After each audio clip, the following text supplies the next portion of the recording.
Hi, I'm Kans. Thank you for clicking on this video. 10K, yeah. 10,000 subscribers is what we've hit.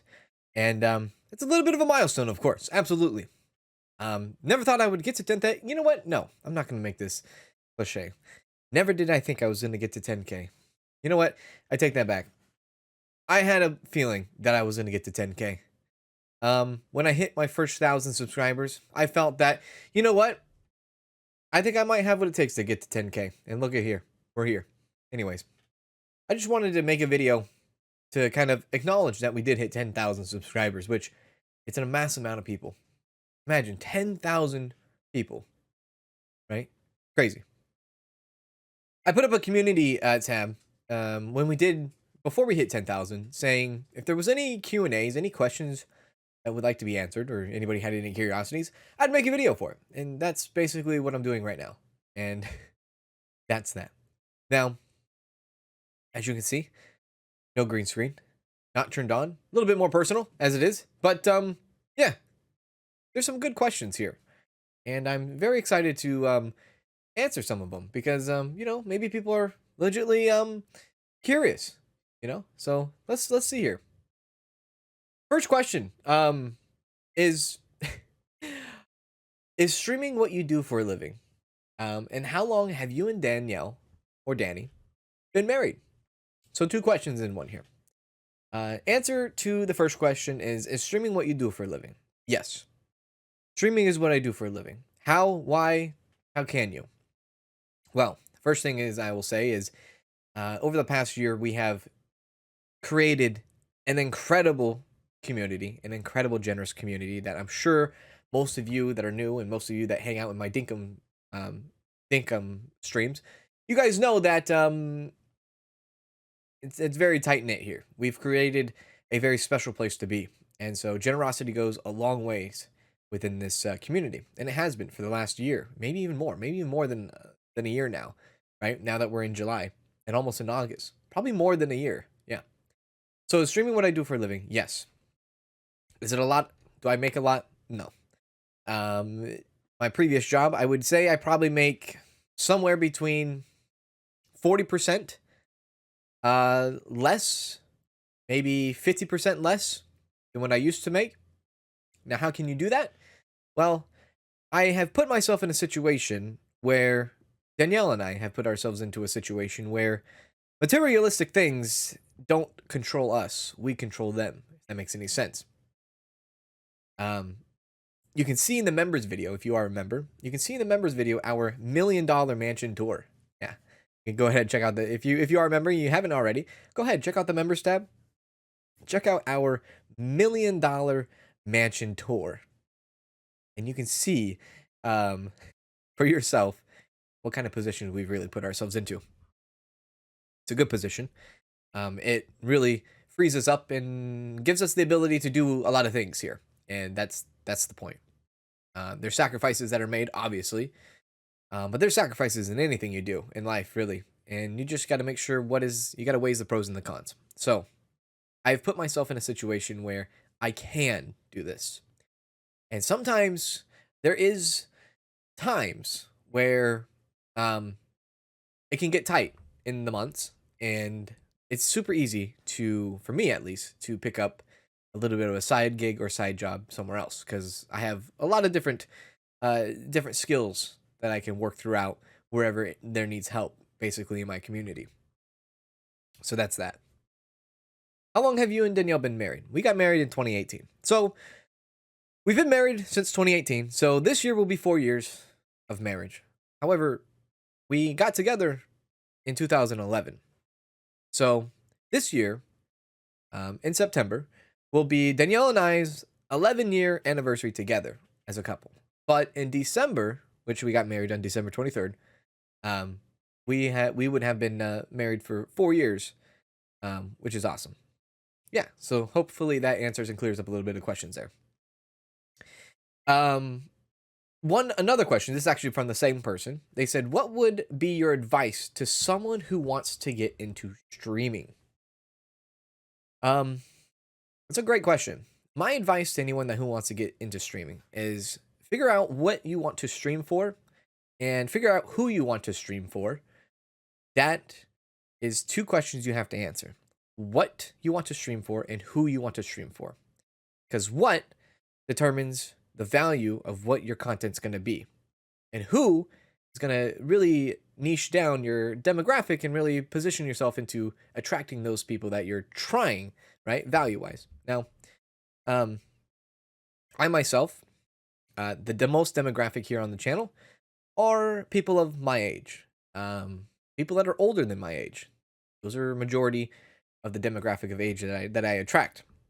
The least, and believe it or not, the least demographic, the biggest minority here on the channel is, and I see it in my analytics, is not the 60 and older. It's not. It's not the 55 and older demographic. That is not the minority. The minority lays between the 17 and younger, so the younger audience. Just because, I don't know, maybe the way I do content. So, my advice for someone who wants to get into streaming is, are you in for the long haul? What platform would you like to do? What is your value? Who are you going to try to, I guess, not attract, but who's your target audience and who do you want to surround yourself, right? Because the community that we've built are the people that I wanted to surround myself with. And the hardest thing about streaming and getting into streaming is discoverability, right? And if you are doing streaming to become popular one day, it might not work. Most of the time it doesn't. If you're doing streaming for the money, probably won't work. It's the hardest thing to accept, right? You have to really love what you're going to do. And you really got to put the effort into it. It's kind of like paying dividends. What you create now, what you create today, depending on what platform you are on. For instance, if you're on YouTube, what you create today will be on YouTube until YouTube becomes no more, right? If that ever happens. We don't know. So, like I like to say, is I have about 1,700 videos on this channel. 1,700 videos have the possibility of resurfacing and being discoverable, and I'm building a portfolio as we go every single day, right? So what I mean by paying dividends is that when some people find your content, and I'm sure a lot of you guys have, you find their content, and then what do? You end up binging their content because you like. But that also means when you are streaming, you got to make sure that you're putting your 100% effort into it. You got to make sure you're putting your heart into it, because whatever you make now may not be shown or seen, may not be seen by someone today, but you never know if it will be seen by someone a year from now, a month from now, a day from now, whatever it is. Never know when that footage will be seen. So definitely, when you are streaming and when you hit, and even if you think, and even if you can see that you are streaming to nobody, pretend. That's what I've done. Pretend that you are streaming to somebody. Now, there's a lot of live streams I have here on the channel. There's a lot of Let's Plays I have here on the channel where it might seem like I had a following, but I didn't. I didn't have a following in some of these series because I pretended that there were people there, that were people I was talking to, because I knew in the future maybe somebody would watch it. So hopefully that is a little bit of advice and all that. Other people saying congrats on the 10K, which I really do appreciate that. Thank you guys so much. Another question was, what is your favorite game you have played and uploaded on YouTube? My favorite game and uploaded on YouTube is super, super hard. I get this question asked a lot in the live streams, and I never have a definitive answer. And that's true because I play a lot of games on this channel, a lot of genres, a lot of different kinds, and I don't have a favorite because I'm really liking Dinkum right now, right? But that would be like, oh, I choose Dinkum over everything else. So I don't really have a favorite game. I just really enjoy the experiences that we have within the game with people. So I don't have a favorite game. I'm sorry I don't have the answer to that. But another question was, will you ever play games like Fallout 4 or 7 Days to Die? Now, my content right now, and because I am a smaller channel, I really have to stay within a niche, right? I have to stay into a genre that people would be interested to watch when they hit the subscribe button.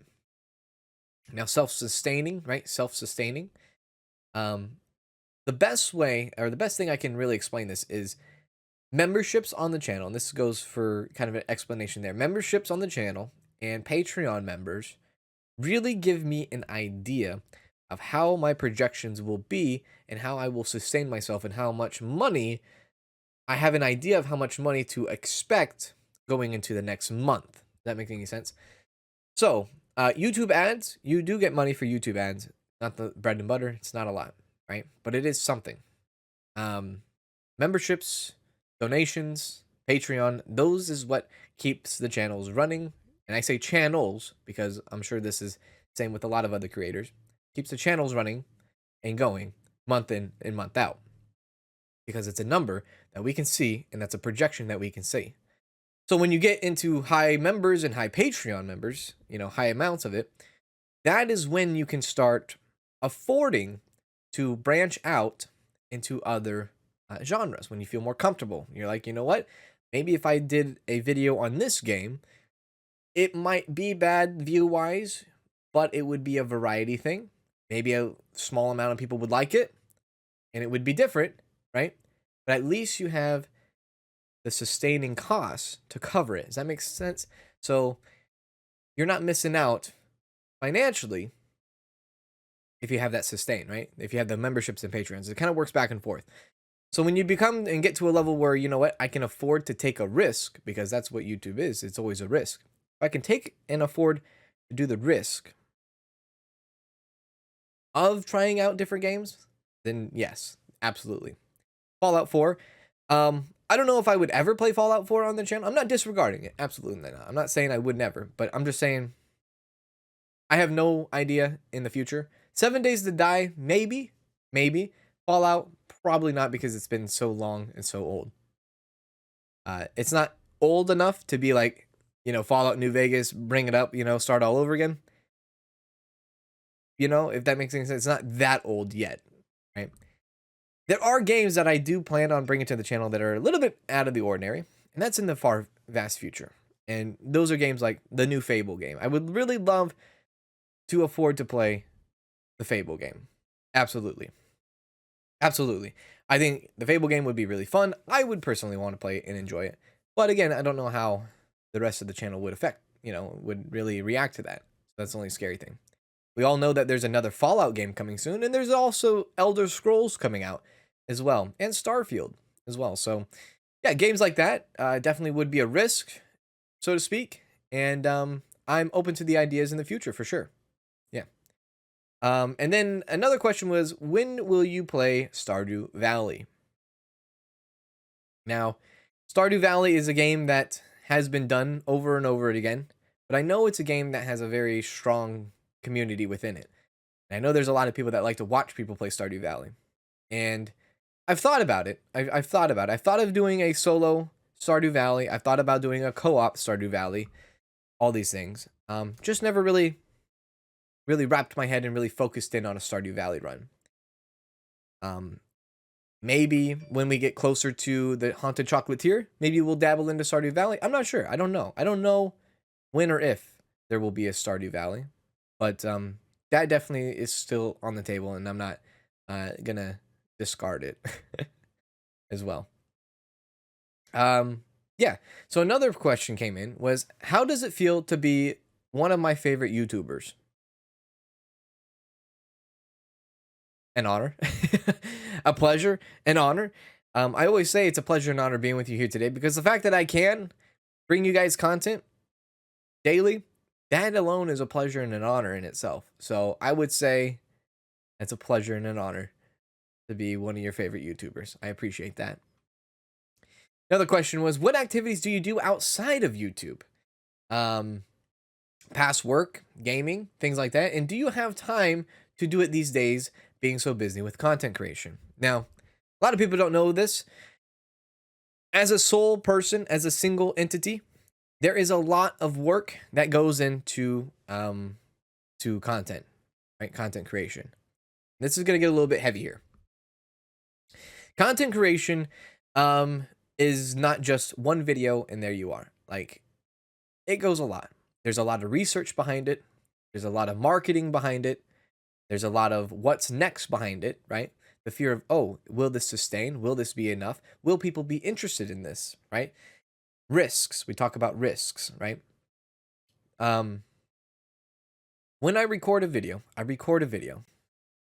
then I edit the video. Then I render the video. Then I upload the video. Then I title the video. Then I give the video a description. Then I make sure the video has enough links and the correct links.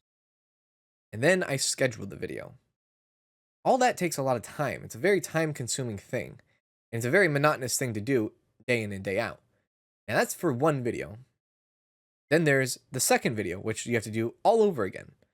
And then if you have a third video, you have to do that all again with the third video. Or if it's a stream, then you have to do twice as hard. I feel like the streams are a little bit harder because that's live content, and you don't really have much room to mess up, right? At least in a recorded series or a recorded video, you have the ability to cut things and things like that. Live, you don't.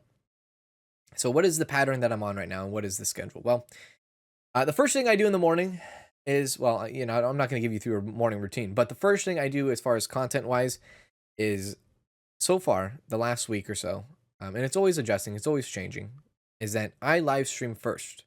I live stream, and then we interact. We have that energy in the morning, right? We're doing good. We're having a good time. And then I stop around the 3-hour mark, and I'll sometimes go beyond the 3-hour mark, depending on what's going on in the game.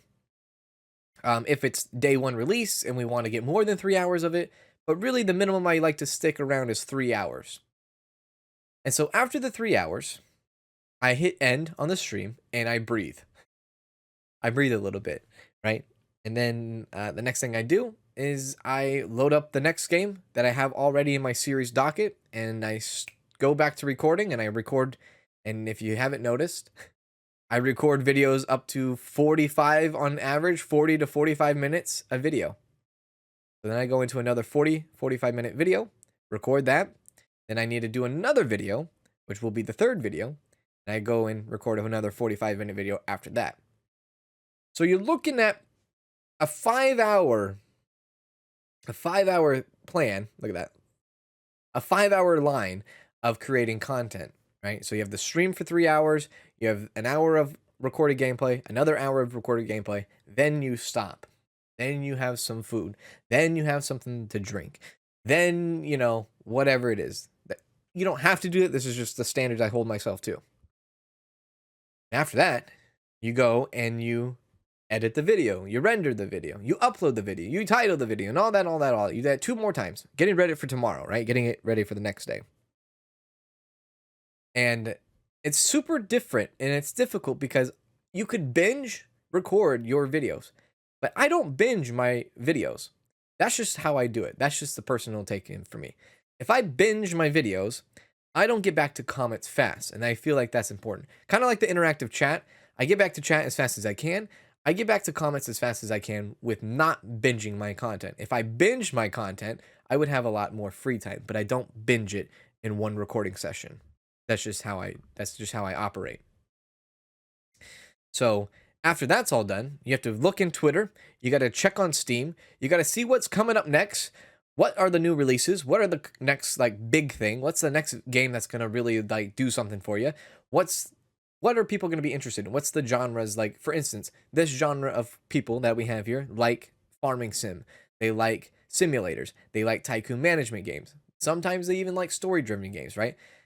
Those are the genres that we have here on the channel. So what is the next game? And you have to think ahead, right? 2 steps ahead. You got to think 2 steps ahead. When is it coming? What's the release date? What's that? Then you have to respond to emails or publishers, developers that want you to check out their game. And sometimes there's developers that have games that you want to check out and things like that. And you're like, that's very nice of you, but this is not the genre that we have here on the channel. Then if there's any sponsorship deals or any affiliates or anything like that, you respond to them.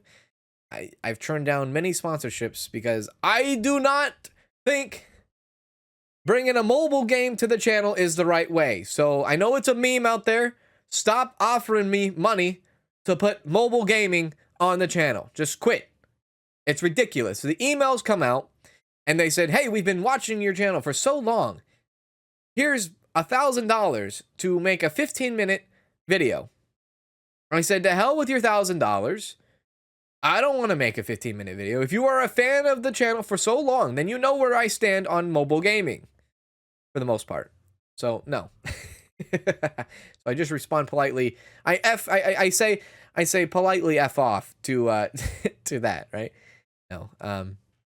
We check Twitter, see what's going on, keep in contact. And one thing that I do is I also keep in contact on the Discord. So I'm always keeping in contact with the community. So you can see where this is starting to build up, right?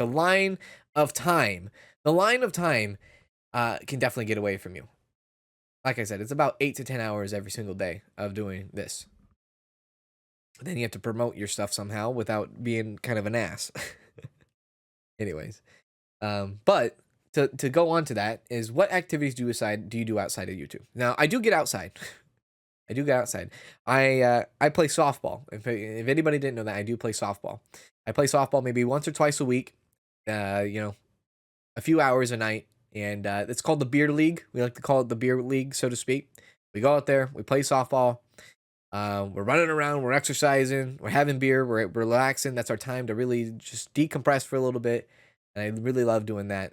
I do a lot. Um, where else, like gaming? Do you do any gaming? Honestly, I don't do any gaming when I'm done with content creation, and it's sad to say, and it's hard to say. I never thought that I would ever be put in that spot, but after getting done with 8 to 10 hours of gaming, so to speak, or editing and doing all that and streaming, I just like to chill out, maybe, and like hang out with Danielle, maybe have some food, maybe watch some movies, maybe watch a TV show, whatever we're doing. Really, it takes a lot out of me to play a game on my own nowadays, which it's funny because before I ever started YouTube, I was like, oh, there's no way. I'll record and stream, and then after I'll play games in the evening time. Yeah, no, I was wrong about that. I'm not playing games in the evening time. I'm really just relaxing and getting ready for the next day. So that's that. Now, my past work. What did you do for past work? In case anybody didn't know, years ago, once upon a time, I used to work at Radio Shack. I used to work at Radio Shack.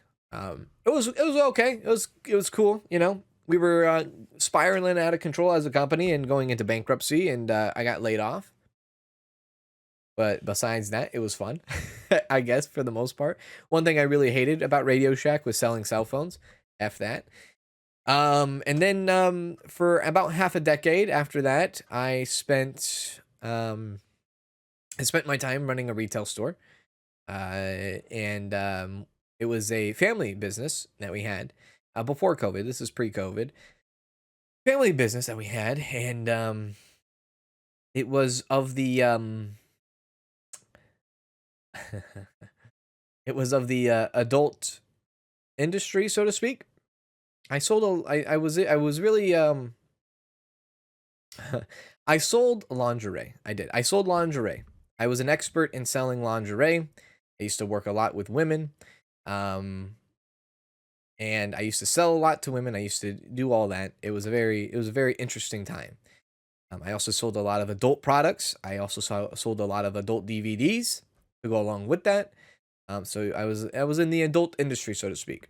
And this is me just being completely transparent with you.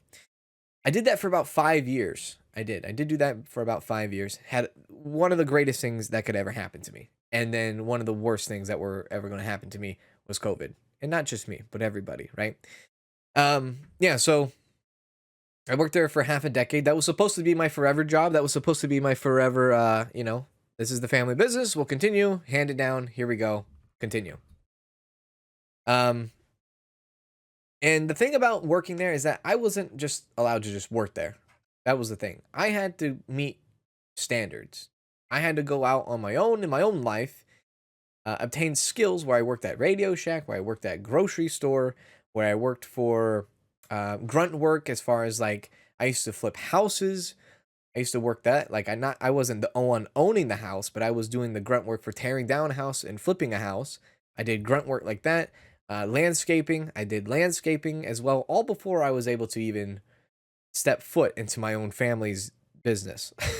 I had to go through my own trials and errors in life before I could even be trusted to do this, right? So there's a lot of learning that I had to do on my own, a lot of self-discipline that I had to find, and so on and so on. But then, I got the opportunity, I got the chance to step in, and I did step in, and I stepped up, and it was 5 years. Great 5 years. Fantastic 5 years. did a lot, learned a lot, met a lot of very fabulous people. Working in an industry like that, you have to be open minded, believe it or not. And it was incredible. It was absolutely incredible.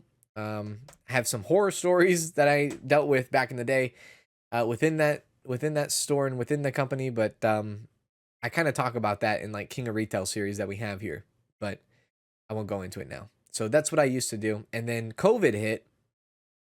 COVID hit, believe it or not. We lost it all. We lost the business. I lost my job. We thought we were going to be shut down for 2 weeks. It turned out to be 6 months.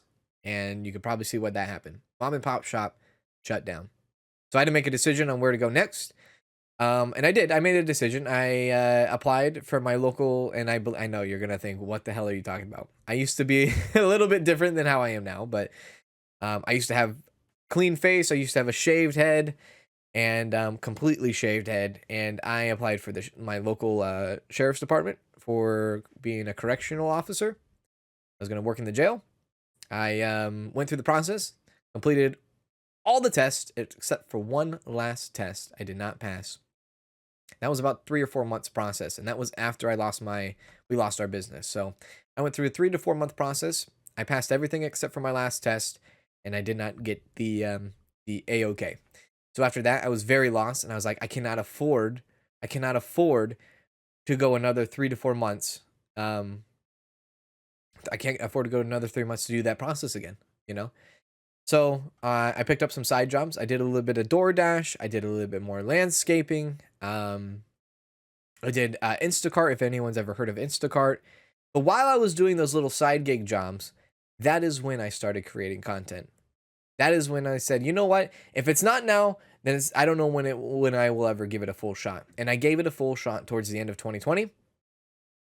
2021, you guys probably have heard the story. We started 2021 with 400 subscribers. And then we ended 2021 with I think we had 4,300 subscribers. So we started 2022 with 4,300 subscribers. And I've met a lot of amazing people, a lot of generous people that helped me and have this envision. And they definitely believed in me over the last 18 months, I like to say. A lot of great people, a lot of wonderful people from different countries around the world. Incredible. And now this is what we do. We continue to go forward. So that's that. And do you have time to do it these days? Yeah, so I guess that kind of ties in with that. Do you have time to do any of those besides content creation?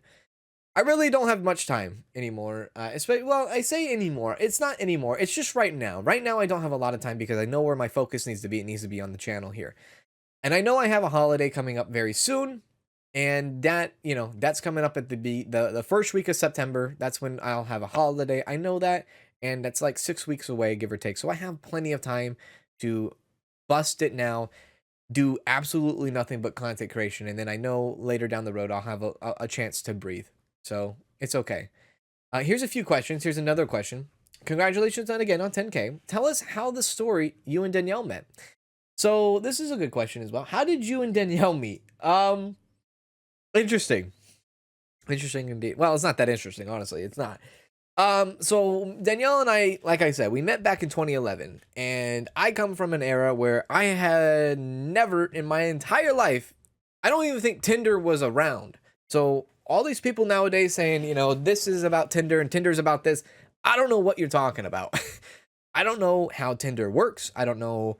Like, I know there's a swipe mechanic in it, but I don't know if it's like a place to get sexy on. I don't know. But the Tinder back in my day, I say back in my day, right? I know, ridiculous, right? I know. The thing in how we connected, Danielle and I connected, were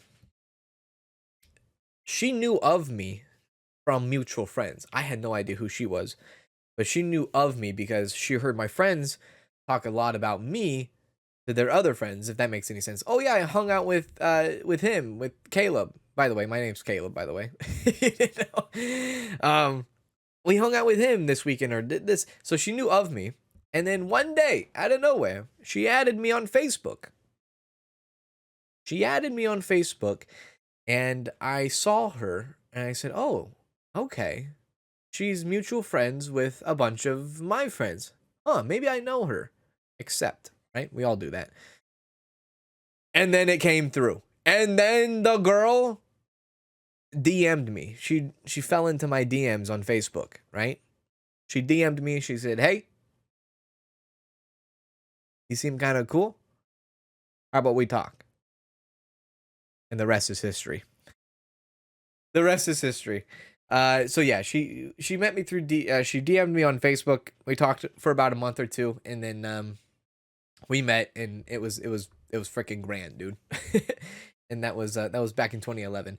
And then the other question was, how many hours in day do you spend on the channel? I guess I kind of finished that one off too. I on average, at least right now, it does vary. It does vary, but right now in the busy time that we're going through here with Dinkum and all these amazing people that are coming through to the channel, I'm spending around 8 to 10 hours a day. I don't do anything else but eat, wake up, eat, stream, record, relax, prepare for tomorrow, sleep, do it again. It's a rinse and repeat. It's every day, every day, every day. And Danielle, by now, because we've been doing this for a while now, Danielle knows that this is a very busy time on the channel and that I need to focus in on here and I need to produce the content that I need to do. And she understands that. She supports that. By the way, I wouldn't be able to do what I've been able to do for the last 18 months without her also. So you need a strong support system as well.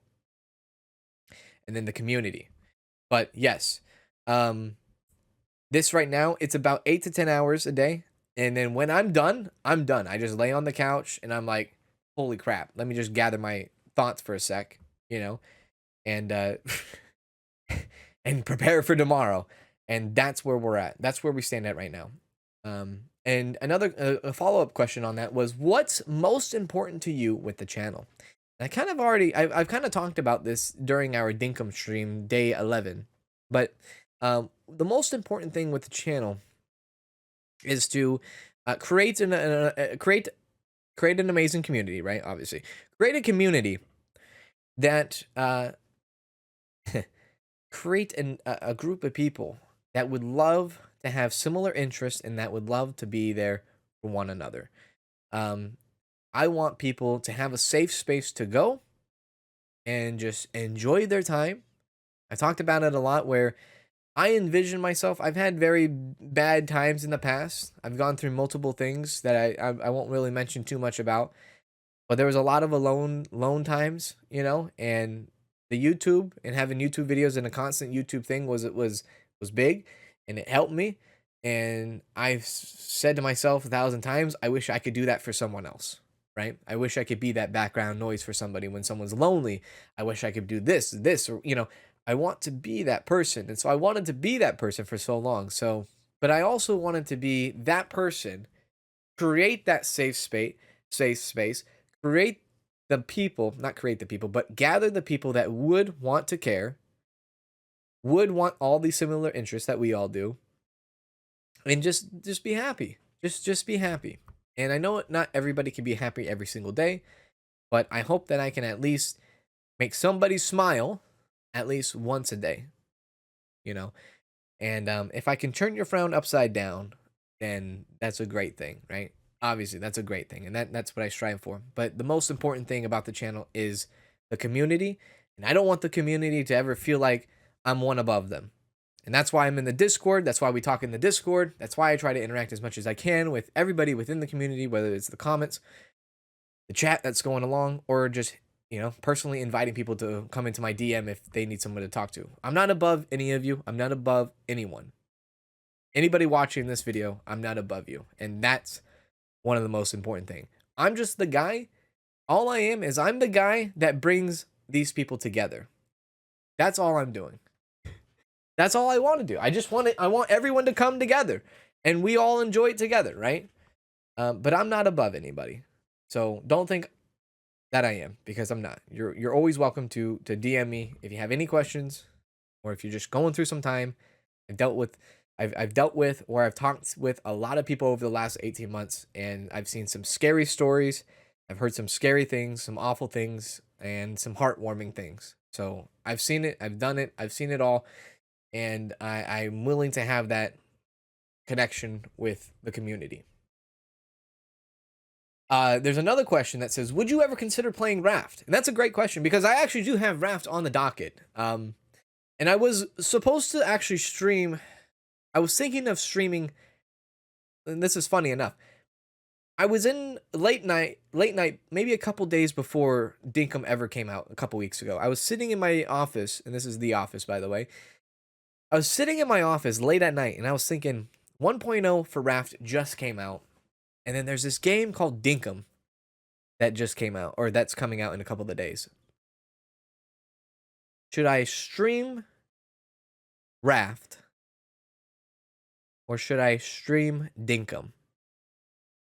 Those are the hardest decisions to make, because one of those decisions makes it so that this person won't meet you, but this person will. And I think you guys seen it here. A lot of people are like, I had no idea your channel existed until Dinkum. I had no idea you existed until Dinkum, right? So there was a night a few days before Dinkum came out, and I was like, shoot, should I go with it? Should I play Dinkum, or should I play Raft? And I hope that you guys think that I made the right decision on Dinkum. Now, will I ever play Raft? It is on my docket to play.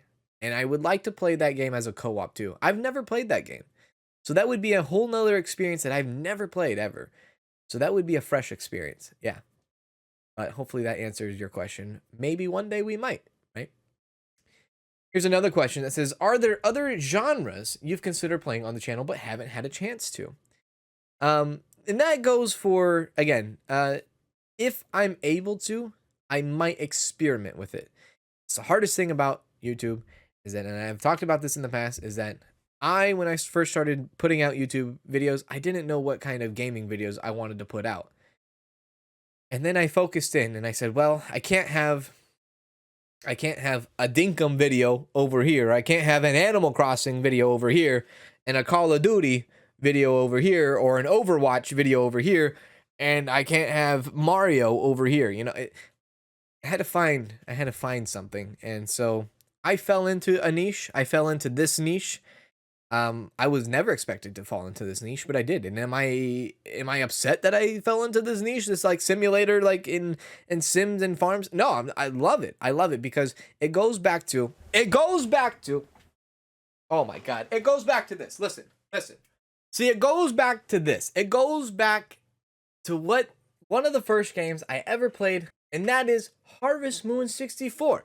So I'm not even upset with that. I really am not. And it's wonderful. It's wonderful to see. And like, honestly, I have a couple of bangers here. Like, I mean, come on. Pokemon Stadium 2, right? Pokemon Stadium 1. Hey, look at that. 007? Yeah, don't even at me. Just kidding. But yeah, it all comes back to Harvest Moon 64, and I think it's incredible. I really do. I think it's absolutely incredible. It's very cool. It's very cool indeed. So the other things is like, would I be able to? It all depends. It really all depends. But there are other genres that I think that could do well. RPGs, I believe, could do well on the channel. Absolutely. I'm not much of a roguelike. I know roguelike games are like super out there. That is just, you don't want that from me. You don't want to see that from me. I'm very better off at farming sim games. I'm very better off with RPG games. That's just the style that I believe I fit in the most. I'm not very competitive. I'm not very good at games. I mean, I'm good at games. What am I talking about? I'm awesome at games. I'm not perfection. I'm not leading to perfection. I don't want to play games to be perfect. And that's one thing that means the most to me is like, I just want to experience the game, not be perfect at the game. I don't want to min-max the game. I don't want to find the most efficient way of always, you need to get 9,000,099 whatever the heck currency if you just do this. No, I'm just here to experience it, right? I'm here to have fun.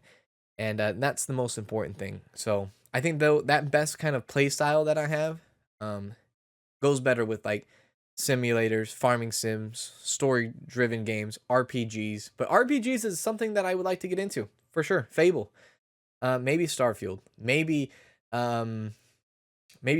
The next Fallout, maybe Elder Scrolls. Right?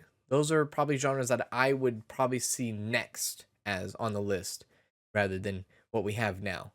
But yeah, so that was that was some of the questions that I got. during our community tab. And honestly, fantastic, right? Fantastic indeed. Thank you, guys, for the awesome questions. I hope I answered most of them, if not made clear on a little bit of other subjects, and maybe have an idea of what to expect, right?